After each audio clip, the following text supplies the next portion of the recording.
പ്രതികൂലങ്ങൾ ഒന്ന് മാറി, പ്രതിസന്ധികൾ ഒന്ന് മാറി നിങ്ങളുടെ മുമ്പേ കടന്നു പോയിക്കൊണ്ടിരിക്കുകയാണോ?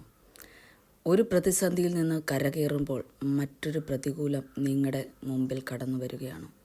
എന്നാൽ ആ പ്രതികൂലത്തെ നോക്കി നിങ്ങൾ ഭയപ്പെടരുത്. ആ പ്രതിസന്ധികളെ നോക്കി നിങ്ങൾ ഭയപ്പെടരുത്. ഈ പ്രതിസന്ധികളും പ്രതികൂലങ്ങളും ഒക്കെ നിങ്ങളുടെ അനുഗ്രഹത്തിൻ്റെ ഒരു ചവിട്ടുപടിയായി, അതിന് മുന്നോടിയായിട്ടുള്ള ചവിട്ടുപടിയായി നിങ്ങൾ കാണണം.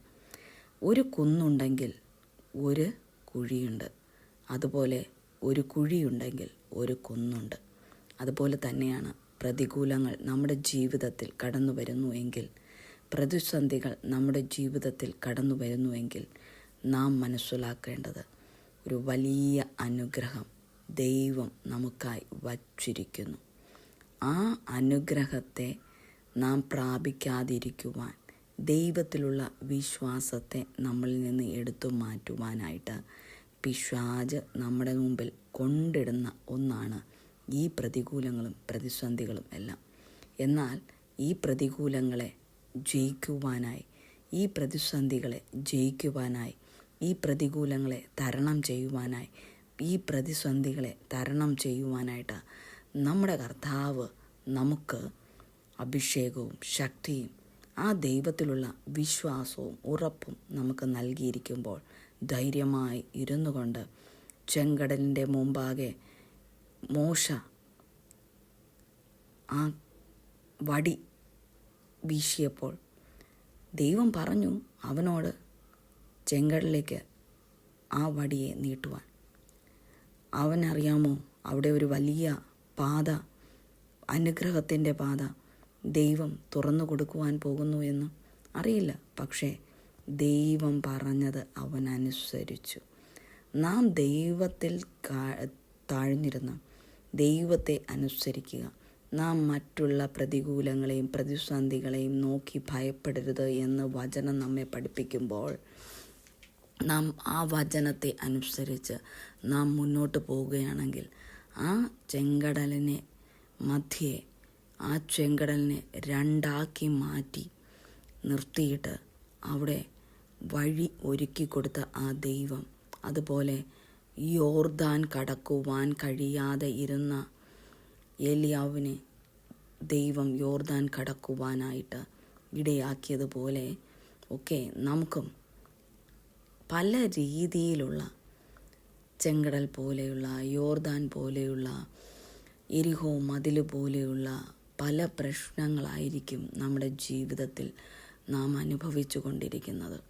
ഒരിക്കലും ഇതിൽ നിന്ന് കയറുവാൻ കഴിയില്ല എന്ന് പിശാച് നമ്മുടെ ഹൃദയത്തിൽ മന്ത്രിച്ചു കൊണ്ടിരിക്കുമ്പോൾ, പലരും നമ്മെ നോക്കി ചിരിക്കുമ്പോൾ, പലരും നമ്മെ നോക്കി അവഗണിക്കുമ്പോൾ, പലരും നമ്മെ നോക്കി ഇവൻ ഇതിൽ നിന്ന് അല്ലെങ്കിൽ ഇവൾ ഇതിൽ നിന്ന് പുറത്തു വരികയില്ല എന്ന് നമ്മെ നോക്കി പരിഹസിക്കുമ്പോൾ അതൊന്നും നാം ശ്രദ്ധിക്കാതെ കർത്താവ് നമ്മോട് എന്താണ് പറഞ്ഞത് എന്ന് നാം മനസ്സിലാക്കി കർത്താവിനെ അനുസരിച്ച്, കർത്താവിൻ്റെ വചനത്തെ ഏറ്റെടുത്തുകൊണ്ട്, കർത്താവിൽ കീഴ്പ്പെട്ടുകൊണ്ട് നാം മുന്നോട്ട് പോയാൽ തീർച്ചയായും ഈ ചെങ്കടലുകളെയും ഈ എരിഹോ മതിലുകളെയും ഈ യോർദാനെയും ഒക്കെ തകർക്കുവാൻ കഴിവുള്ള ശക്തനായ ദൈവമാണ് നമ്മുടെ ദൈവം എന്നുള്ള ഉറപ്പും ധൈര്യവും നമ്മുടെ കൂടെയുണ്ടെങ്കിൽ ഇതിനെ ഒന്നും നോക്കി നാം ഭയപ്പെടാതെ,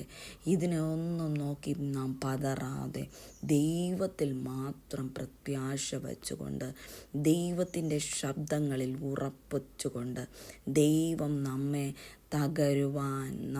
തകരുവാൻ ഒരിക്കലും അനുവദിക്കുകയില്ല എന്നുള്ള ആ അതിയായ തീവ്രമായ ആ വിശ്വാസവും ഉറപ്പും നമ്മുടെ ഉള്ളിൽ നാം വിട്ടുകളയാതെ നാം ധൈര്യത്തോടെ മുന്നോട്ട് പോവുകയാണെങ്കിൽ സകലത്തെയും ജയിച്ചവനായ കർത്താവ്, സകലത്തിനെയും വീണ്ടെടുത്തവനായ കർത്താവ് നമ്മെ ജയിക്കുവാൻ, ഈ പ്രതികൂലങ്ങളെ, ഈ പ്രതിസന്ധികളെ ജയിക്കുവാൻ തക്കവണ്ണം ദൈവം നമ്മെയും പ്രാപ്തിയുള്ളവരാക്കി മാറ്റുമെന്നുള്ള ഉറപ്പ് നമ്മുടെ ജീവിതത്തിലുണ്ടെങ്കിൽ ആ പ്രത്യാശ നാം കൈവിടാതെ ഇരിക്കുമെങ്കിൽ തീർച്ചയായും നമ്മുടെ പ്രത്യാശയെ നോക്കിക്കൊണ്ട് കർത്താവ് നമ്മുടെ പ്രശ്നങ്ങളിലേക്ക് ഇറങ്ങി വന്ന്, നമ്മുടെ പ്രതികൂലങ്ങളിലേക്ക് ഇറങ്ങി വന്ന് നമ്മെ തകർക്കുവാൻ പിശാച് നോക്കുന്നതായ പല തന്ത്രങ്ങളെയും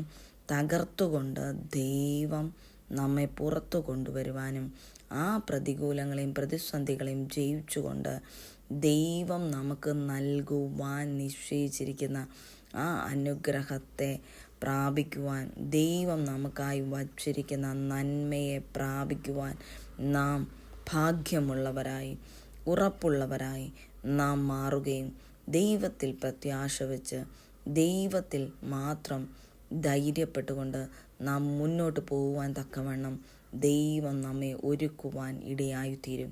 അതിനായി നമ്മെ തന്നെ ദൈവകരങ്ങളിലേക്ക് സമർപ്പിക്കണം. ദൈവത്തിൽ മാത്രം പ്രത്യാശ വയ്ക്കണം.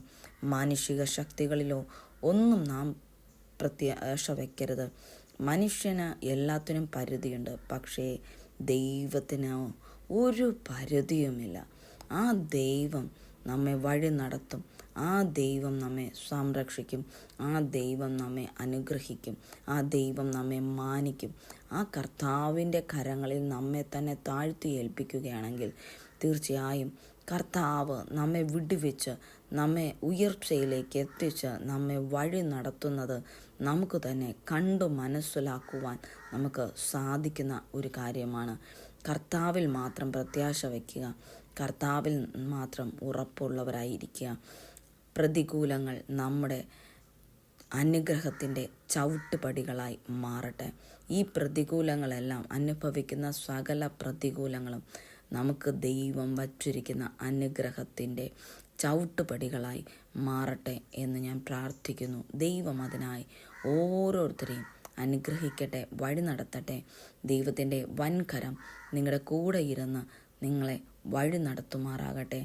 അടിയൻ പ്രാർത്ഥിക്കുന്നു. അതിനായി ദൈവകരങ്ങളിലേക്ക് നമ്മെ ഏവരെയും ദൈവത്തിൻ്റെ പൊന്നുകരങ്ങളിലേക്ക് ഏൽപ്പിച്ചുകൊണ്ട് പ്രാർത്ഥിക്കുന്നു. ആമേൻ.